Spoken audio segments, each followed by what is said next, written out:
hay también mucha información que ha salido en las últimas horas que ha sido provocada por el asesinato de Carlos Manzo.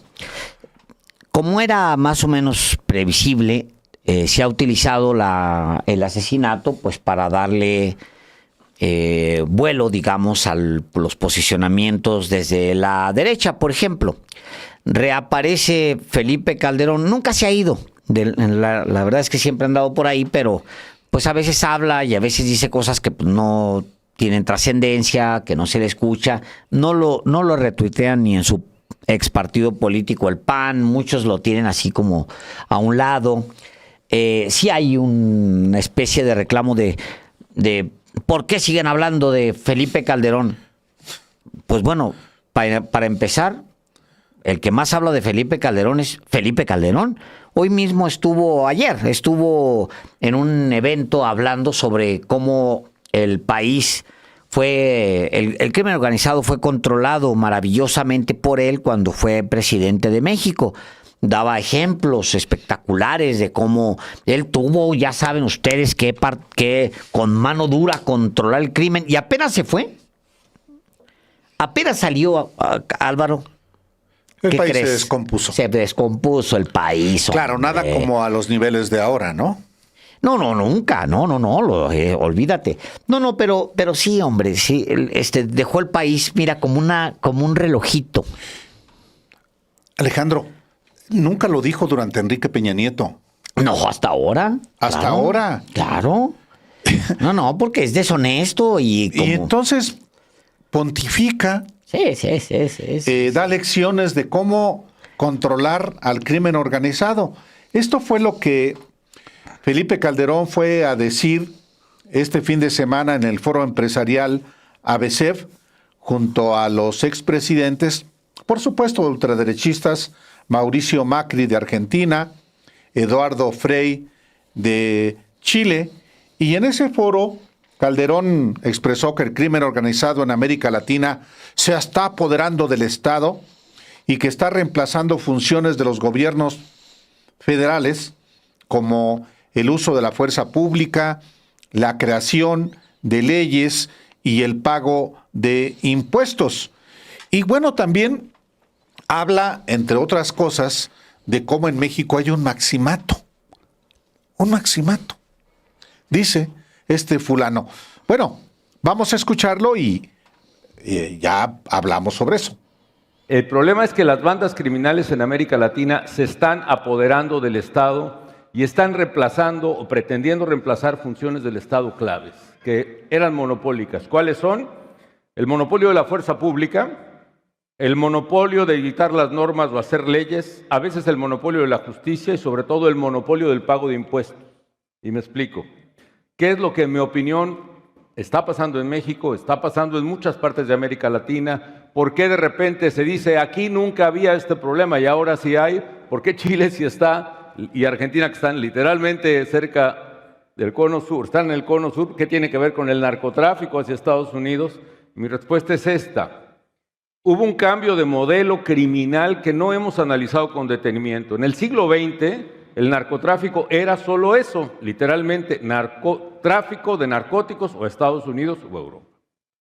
Cuando nuestras sociedades empiezan a tener un ingreso medio, empiezan a ser sociedades de una clase incipientemente media, con mayor poder adquisitivo, su canasta de consumo, como dice la teoría económica, se incrementa y se diversifica. Y esa canasta de consumo incluye más aparatos, más pantallas de televisión, más refrigeradores, más autos, más teléfonos celulares, pero también esa canasta incluye más consumo de drogas. Nuestras sociedades comienzan a ser también sociedades consumidoras que no eran antes. Entonces los criminales tienen un cambio de modelo de negocio radical. Ya no solo exportan a Estados Unidos, sino que además distribuyen. Y ustedes que son, todos ustedes muy brillantes, muchos empresarios, quizá entenderán mejor que yo.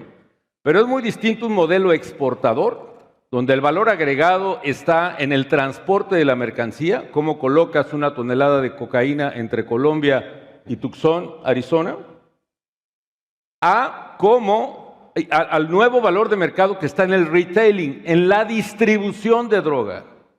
En el viejo mercado, la clave es controlar las rutas. En el nuevo mercado, además de las rutas, la clave es controlar el territorio. Hay un cambio de variable hasta de geometría analítica brutal.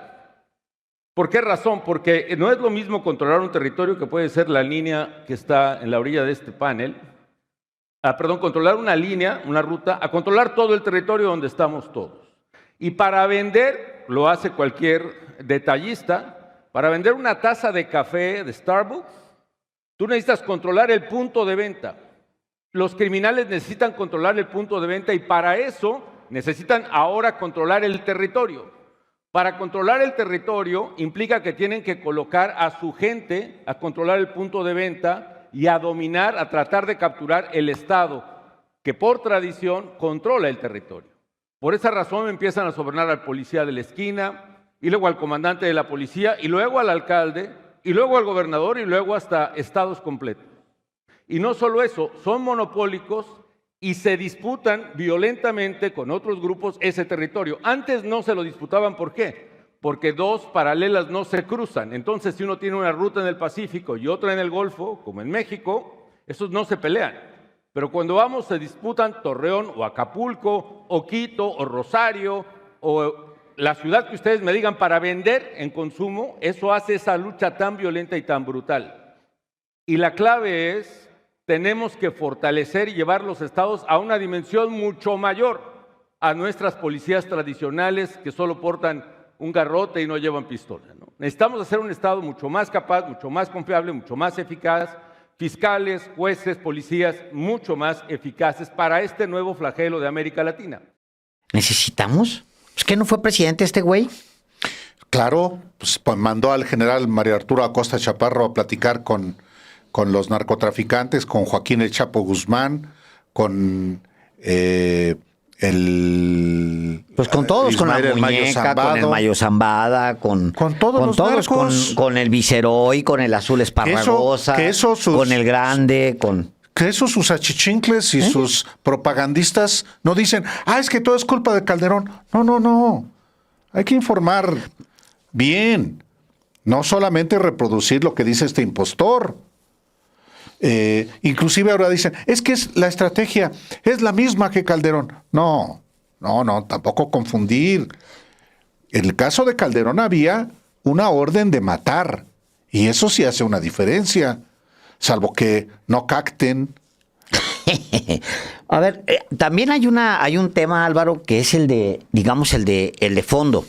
El análisis de Calderón no va a quedar en los libros de texto. O sea, por más que yo sé que a Sarmiento le molesta mucho, a Sergio Sarmiento, a Pascal Beltrán del Río, a todos ellos pues les molesta mucho que uno hable de su presidente favorito. Ahí se mantenían en Los Pinos. Pues es su presidente favorito. Digo, no le demos vuelta, junto con Peña también era de sus favoritos. Pues claro. Pero el análisis va a quedar para los libros de texto. De hecho, estamos medianamente reconstruyendo lo que significó para la vida de la República el gobierno de Felipe Calderón, porque cuando tú rompes el Estado de Derecho, lo violentas, es decir, utilizas distintas fuerzas, desde la fuerza propiamente del Estado hasta las fuerzas mediáticas, las fuerzas criminales, las fuerzas empresariales, para violentar una elección, y tú te impones en contra de la voluntad de millones de personas y pones un presidente, y luego, si a continuación, además, conduces a un país a la guerra para tratar de olvidar lo que está sucediendo, para tratar de simular que los conflictos son otros, entonces se genera un problema que estamos padeciendo hasta el día de hoy.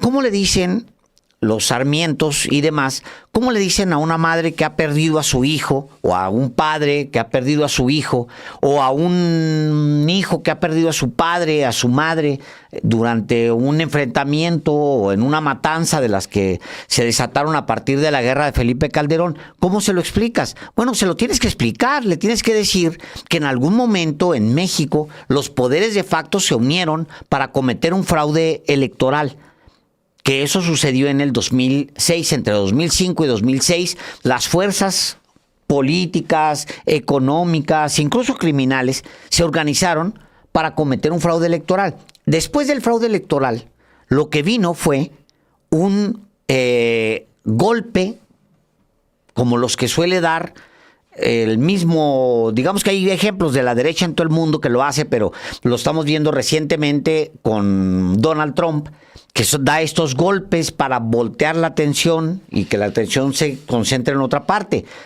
Felipe Calderón da un golpe y entonces llama al ejército para declarar una guerra que sigue hasta el día de hoy. Entonces, sus efectos siguen corriendo. Felipe Calderón va a ser citado, les guste o no. Si es necesario a diario se va a hablar de él. ¿Por qué? Pues porque son decenas de miles de muertos los que provocó la estrategia del señor para ocultar un fraude electoral. Y ahí, Álvaro, están involucrados medios de comunicación. Hombre. Están involucrados núcleos empresariales como tales. Me refiero el Consejo Coordinador Empresarial, la Coparmex, me refiero, o sea, cámaras empresariales.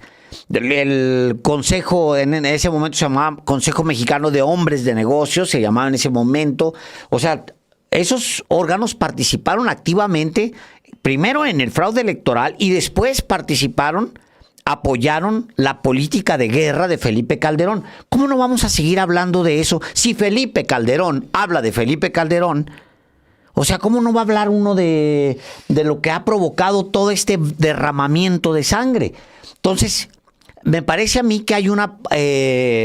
incluso tú no lo ves en los chats, en las redes, una cosa así de que, ¿cómo hablan de Felipe Calderón? Gobernó hace muchos años. No, imagínense ustedes el tamaño del daño, porque la ruptura institucional fue tan profunda, el cometer un fraude electoral en pleno siglo XXI, cuando se habían pagado miles de millones de pesos para tener una supuesta élite de personas especializadas en elecciones limpias.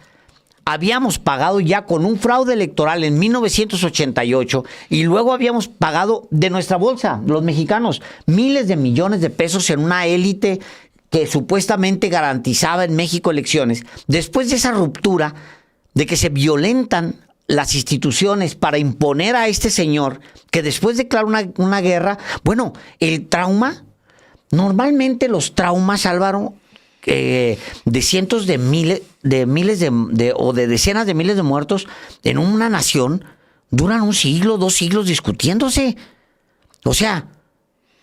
bueno, el holocausto de Álvaro, los nazis. Mira, te pongo un ejemplo, todavía más canijo y más cercano. España no se atreve ahorita todavía a discutir lo que significó el fascismo, que terminó en los 70s, porque se abren a la democracia, llega, o sea, a principios de los 80s. Todavía en España no se atreven a discutir lo que significó Franco para ellos. ¿Por qué? Porque la ruptura es muy profunda. Lo que provocó Felipe Calderón es muy profundo. Muy profundo. Hay muchas familias muy adoloridas. Dejen ustedes lo electoral. Lo electoral eso genera una segunda ruptura institucional, que es la guerra. Se declara una guerra, se saca el ejército sin siquiera tener una justificación. Es decir, todavía ni siquiera lo hemos escrito. No nos hemos sentado a escribir como periodistas, como analistas, bueno, la academia, pues menos, pero porque están tomadas todavía por el neoliberalismo y por literal por todos ellos. Pues si de Salinas a la fecha, pues hicieron una limpia, ahora véanlo, no, nada más para decirlo. Es decir, no hemos terminado de escribir todavía, estamos rumiando lo que sucedió con Calderón. Pero eso tiene que quedar por escrito. Y de eso se está discutiendo ahorita, porque impacta ahorita, en este momento. Sí, no es un asunto del pasado. No, pues ¿cómo va a y ser? decir, ya, es que siempre todo es culpa de Calderón. No. A ver, hay que ubicar las cosas. Hablamos efectivamente de una decisión que tuvo implicaciones gravísimas para el país. Claro. no era un país en paz México antes del 2006. No. Se había recrudecido la inseguridad, la violencia, tanto que en 2004, 2 años antes de la elección fraudulenta de Calderón y de Fox, hubo una manifestación, sí, de la derecha, porque había casos de secuestro y era contra el gobierno federal de Fox, pero la torcieron para ir contra López Obrador, ya entonces en la idea de descarrilarlo. Bueno, esa marcha de junio de 2004 es un antecedente, se da en medio también de los videoescándalos de marzo del 2004, y luego en el 2005 viene el desafuero de López Obrador, y como es tal la movilización popular en contra del desafuero, entonces el siguiente paso es 2006, el fraude electoral, y la guerra de Calderón, que cuenta con el respaldo de esos que no se atreven a argumentar siquiera por qué se arrodillaron ante Felipe Calderón aquel 24 de marzo de 2011, cuando suscribieron los principales medios de comunicación. Fuimos muy poquitos los que nos apartamos de esa estrategia de firmar este arrodillamiento para no informar a los mexicanos sobre la violencia que había en el país. Fíjense, 2011. Y claro, pues muchos de los que firmaron ese acuerdo de medios con el gobierno de Calderón, las televisoras todas, la mayoría de los diarios, las estaciones de radio y, claro, las vacas sagradas del periodismo, se le arrodillaron. Son prácticamente los mismos que participaron en el fraude del 2006 y eran los que le quemaban incienso al narcotraficante Genaro García Luna. Y son los que lloraron como plañideras cuando se cayó el avión en el que viajaba Juan Camilo Muriño. Publicaron esquelas llorándole a Juan Camilo Muriño. Muchos de los opinadores llorándole, pues porque formaban parte de ese proyecto. Claro. Entonces, pues sí, si está Calderón desde su escondrijo en España, duro y duro, como Zedillo, que también desde su escondrijo en Estados Unidos, duro y duro, pues ni modo que se quede uno callado cuando a uno le tocó vivir y padecer a esos individuos. Y nada más que nosotros tenemos un privilegio, a diferencia de quienes sufrieron la violencia de esos personajes. Nosotros tenemos un espacio y por eso no podemos dejar de señalar las responsabilidades por decisiones que se tomaron en su momento. Porque además, Álvaro, ni siquiera se ha analizado de fondo. O sea, la ruptura institucional que provocó la imposición de Felipe Calderón, en la que participan periodistas, medios de comunicación, donde participan los empresarios, donde las élites participan, son las mismas que se están quejando ahora y las que piden que no se hable de Calderón. Pues no, sí se habla de Calderón. Bueno, ayer, perdón que te interrumpa, ¿sí, Alejandro, pero antes de que se me pase, ayer en su colaboración en Reforma, Enrique Krause hace un repaso sobre la violencia ridículo desde la independencia y antes hasta nuestros días. Y se brinca a Felipe Calderón. Sí. Y a Peña. Sí, claro. Finalmente brinca. Sus presidentes favoritos. Bueno, con Salinas. Y Zedillo.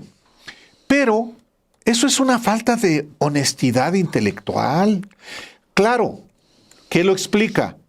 Pues que forma parte de esta coalición de intereses ahora afectados y que obviamente... Y que se ponen, Álvaro, felices con el asesinato de Carlos Pues Manso. claro. Felices. No viene en el video que le pasamos, pero hay que dejarlo para que quede. Dice Calderón, en una parte que no viene en el video, dice que los gobiernos han abandonado al país, a los narcotraficantes, dejando a estados enteros como Michoacán a su merced. Cuando yo salí, dice Calderón, se dejó que los criminales volvieran a crecer y se apoderaran del Estado. Es un problema gravísimo para América Latina. El más grave de México, el más grave de muchos países, si no estamos teniendo la certeza, la cordura ni el espíritu de Estado para superarlo. ¿Es que no fue presidente?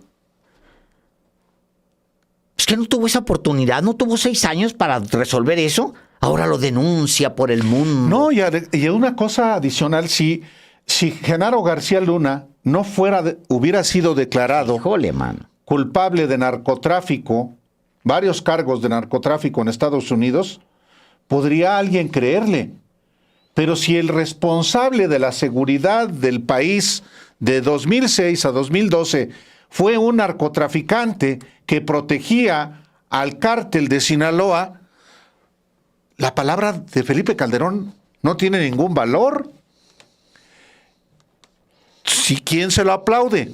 Los únicos que le quemaban incienso a Genaro García Luna, a este narcotraficante preso en Estados Unidos, y a los que le quemaban incienso a Felipe Calderón. Y esos siguen muy bien posicionados desde Televisa, TV Azteca, Latinus, Atypical TV, toda esa fauna, ahí está, ahí sigue. Claro, poniendo en duda algunos medios, algunos murmurando, porque ni para eso tienen valor muchas veces, defendiendo a Genaro García Luna. Deberían defenderlo, Álvaro. Pues sí. Sean congruentes. Digo, fue su gran amigo, no se hagan locos. Fue el gran amigo de, bueno, no solamente de las María Elena Moreras y de las señoras Wallace, que ya falleció, pero bueno, fue el gran amigo de muchos periodistas. Muchos periodistas se mantenían con él. No los que llevaban las conferencias de prensa y que se asombraban al ver. No. Estamos hablando de periodistas de élite, directores que se mantenían con él. Se mantenían cerca de él. Ahora esas cosas se olvidan con mucha facilidad. Pues mira, por eso es que no, ya dejen de hablar de Calderón. Ajá. Y él no deja de hablar. Sí.